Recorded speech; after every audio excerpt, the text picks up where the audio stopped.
قليل.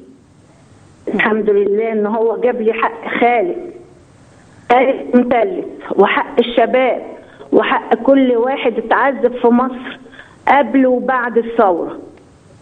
الحمد لله على 30 سنه ظلم. ربنا ورانا دلوقتي النصره الحلوه، الفرحه الكبيره، عقبال المخبرين بقى اللي قتلوا خالد. الحمد لله الحمد لله. انا بهني الشعب المصري كله، وبفرح الشباب اللي تعب، وامهات الشهداء اللي توفوا كلهم واستشهدوا في سبيل مصر. مش خساره بقى في مصر، كلنا مش الشباب بس، مش خالد وغيره، كلنا فدى مصر. بس الظلم ده اتكشف، والسرقه اتكشفت، والافتراء والتعذيب والجوع. ايه ده؟ الحمد لله الحمد لله. بشكرك شكرا جزيلا مدام ليلى والدة الشهيد خالد سعيد، شكرا جزيلا.